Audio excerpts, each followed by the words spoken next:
Assalamualaikum warahmatullahi wabarakatuh. Salam kenal dan selamat datang kembali di Kumis Anime.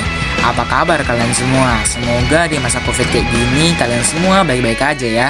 Pada video pembahasan kali ini aku mau kasih rekomendasi anime yang baru aja tayang perdana, dan pastinya asik banget buat kalian ikuti.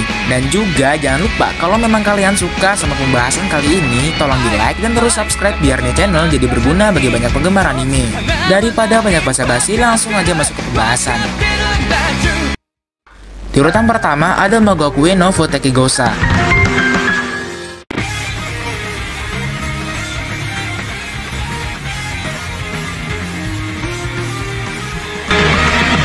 Anime dengan genre magic yang satu ini dan masih dengan status ongoing yang sangat kurekomendasikan buat teman-teman semua. Anime ini sendiri menceritakan tentang Raja Iblis yang kejam yang baru aja berinkarnasi dari 2000 tahun yang lalu. Arnos yang punya kekuatan sihir super overpower yang dapat ngancurin segalanya. Kalau ditanya sekuat apa dia, ya dia bisa ngebunuh musuhnya dan ngidupin kembali dengan hanya melakukan cetikan jari dan dalam kurun waktu 3 detik. Arnos sang Raja Iblis sudah lelah dengan pertarungan dan merindukan hidup yang damai. Ia pun memutuskan untuk menyerahkan nyawanya kepada Kanon, sang pahlawan di kala itu. Namun setelah ia berhasil berinkarnasi ke masa depan, dia berada di dunia yang sudah damai, sehingga keturunannya pun menjadi lemah karena menipisnya sihir. Dan banyak perubahan teknik sihir pada saat sebelum Arnos berinkarnasi kembali, dan menjadi petualangan bagi Arnos untuk mengungkap pertanyaan atas sejarah yang telah diubah.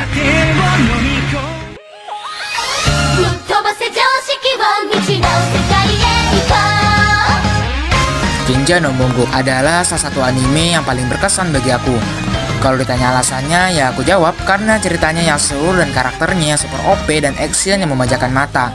Kalau 1-10 aku kasih nilai 8. Gimana enggak, anime ini ceritanya nggak riweh dan asik untuk ditonton karena karakter utamanya yang sopan dan cerdas. Selalu bertarung dengan kekuatan yang overpower dan gak pernah sombong atas kemampuannya. Kalau teman-teman penasaran sama ceritanya, ya udah deh dengerin aja. Anime ini berkisah seorang laki-laki dewasa yang pada umumnya dimana bekerja sebagai karyawan swasta di suatu perusahaan dan sering kerja lembur seperti orang kebanyakan.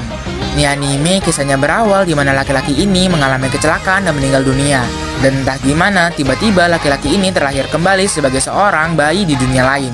Meskipun dalam anime ini nggak ngejelasin siapa sosok orang tua dari si tokoh utama di dunia lain. Karena nih anime cuma ngejelasin kalau dia tinggal sama seorang kakek yang bernama Merlin Wolford, yang dimana si kakek adalah sosok orang yang berjasa banget di kerajaannya, tempat dimana Merlin Wolford mendapat gelar sebagai pertapa ahli sihir. Merlin menemukan si bayi laki-laki hidup seorang diri setelah penyerangan iblis terhadap segerombolan orang yang sedang dalam perjalanan, dan hal itulah yang ngejelasin bahwa si bayi udah nggak punya sosok orang tua. Merlin memungut bayi tersebut dan memberinya nama Sin Wolford. Kemudian dia dibesarkan sebagai cucu Merlin di hutan yang gak ada tetangga. Namun sesekali kerabat seperjuangan kakek Merlin mampir untuk melihat perkembangan Sin yang begitu pesat dan gak masuk akal. Dan ajaibnya kalau dimana si tokoh utama sebelum mati adalah sosok orang yang biasa dan seperti orang kebanyakan di dunia, setelah kebangkitannya kembali dia terlahir jadi anak yang jenius dan berbakat. Dia dengan mudahnya menerapkan semua ilmu sihir dalam sekali coba. Dan ketika ia berusia 15 tahun, salah satu kerabat kakek Merlin yang merupakan seorang raja menginginkan Sin bersekolah di ibu kota untuk mengontrol sihirnya yang terlalu overpower.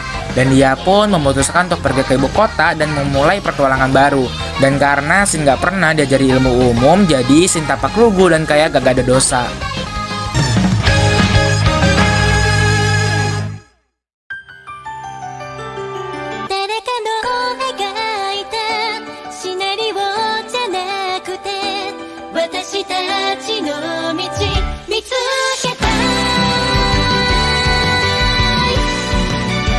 Mahou Shoujo Madoka, anime yang mengambil setting tempat di kota baru yang bernama Kanihama dengan visual grafik yang menurutku udah cakep banget, yang bikin kita semua yang nonton jadi nyaman dan gak bosen.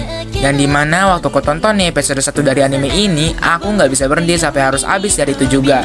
Kalau ditanya apa alasannya, gimana enggak, di episode pertamanya nih anime bener-bener gak ngejelasin apa-apaan, dan banyak hal yang gak jelas dan alur yang ngacak. Ada banyak hal yang memang mengharuskan aku untuk nonton episode berikutnya. Akhirnya ada sedikit jawaban dari episode berikutnya, tapi punya 100 pertanyaan dan misteri yang masih gantung banget. Dan ya begitu deh sampai semuanya terjawab dan baru jelas apa tujuannya anime. Anime ini sendiri menceritakan kota yang penuh dengan misteri dan banyak mahou shoujo yang datang ke kota tersebut karena mereka bisa hidup tanpa perlu menyamar. Mereka datang untuk bertarung dan menyerap kekuatan dari witch. Iroha Tamaki adalah seorang gadis kecil dan sekaligus adalah karakter utama dalam anime ini. Sudah lama dia ngedapetin mimpi yang aneh, yaitu selalu bermimpi tentang bahwa dia punya adik perempuan. Namun secara misterius adiknya itu seolah-olah menghilang gitu aja di dunia dan bener-bener gak ada yang inget sama adiknya, bahkan kedua orang tuanya sendiri. Jadi di anime ini emang bener-bener cuma si Tamaki aja yang tahu tentang adik perempuannya yang bernama Yui. Dan hal itulah yang menjadi alasan Tamaki menjadi gadis penyihir. Lalu dia datang ke kota Kamihama untuk mencari adik perempuannya di kota yang penuh dengan misterius. Iroha pun mulai mencari petunjuk sedikit demi sedikit. Gak lama kemudian, Homura Akemi yang berasal dari Mitakahara datang ke Kamihama. Homura merasa akan bisa menyelamatkan Madoka dengan mengungkapkan misteri di balik kota yang benar-benar penuh dengan misteri.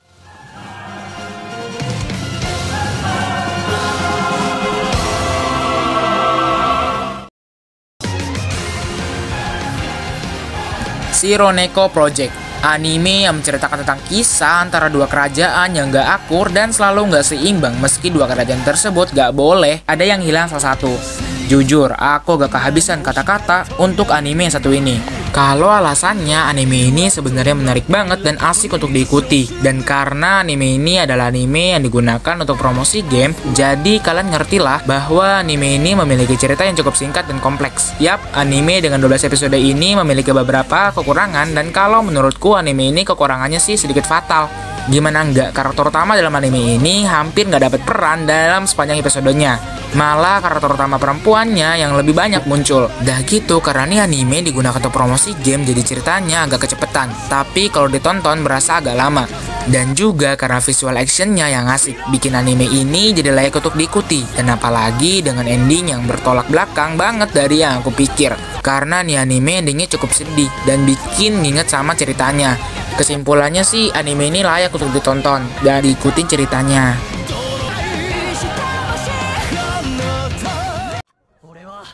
適当に頑張っていい思いをするために魔法騎士団に入るんじゃねえ。死に物狂いで魔法帝になるためだ。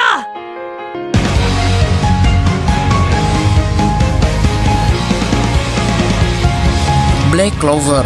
Siapa coba yang gak kenal anime dengan genre magic yang satu ini? Anime yang menceritakan tentang dua remaja yang bernama Asta dan Yuno, yang dimana ketika kecil mereka berdua ditinggalkan di gereja yang sama dan pada hari yang sama. Dibesarkan bersama sebagai anak-anak, mereka mengetahui tentang Kaisar Sihir, sebuah gelar yang diberikan kepada penyihir terkuat di kerajaan. Dan mereka berdua berjanji bahwa mereka akan bersaing satu sama lain untuk mendapatkan posisi Kaisar Sihir berikutnya. Namun saat mereka dewasa, perbedaan yang mencolok antara keduanya menjadi sangat nyata, yang dimana Yuno yang memang sudah berbakat dan memiliki sihir yang begitu kuat dan mampu menggunakan sihir dengan kontrol yang luar biasa karena kecerdasannya. Sedangkan Asta sama sekali nggak punya sihir. Dengan putus asa terus mencoba membangunkan kekuatannya dengan berlatih secara fisik. Ketika mereka berusia 15 tahun, di mana anime ini menjelaskan bahwa umur mereka sudah cukup untuk mendapatkan Grimoire, sebuah buku yang digunakan untuk mengontrol berbagai mantra sihir. Dan Yuno dianugerahi Grimoire yang spektakuler dengan semanggi 4 daun, yang dimana Grimoire tersebut adalah Grimoire yang digunakan oleh Kaisar Sihir pertama untuk mengalahkan Raja Iblis di kala itu dan sudah menjadi legenda. Sementara Asta nggak dapat apa-apa. Namun gak lama kemudian Yuno diserang oleh seseorang bernama Lebuti yang tujuan utamanya adalah untuk mendapatkan Grimoire dari Yuno. Dan pada akhirnya Yuno kalah dalam pertarungan. Dan ketika itu juga Asta mencoba untuk melindungi Yuno dengan cara melawan Lebuti. Tetapi tetap aja dia juga kalah bersaing. Dan ketika tanpa harapan dan diambang kekalahan, ia menemukan kekuatan untuk terus berlanjut saat ia mendengarkan suara Yuno. Melepaskan emosi batinnya dalam kemarahan, Asta menerima Grimoire semanggi 5 daun, sebuah clover hitam yang dimana melambangkan setan yang memberinya cukup kekuatan untuk mengalahkan Lebuti. Beberapa hari kemudian, kedua teman itu memulai pertualangannya di dunia luar dengan tujuan yang sama, yaitu ingin menjadi Kaisar Sihir.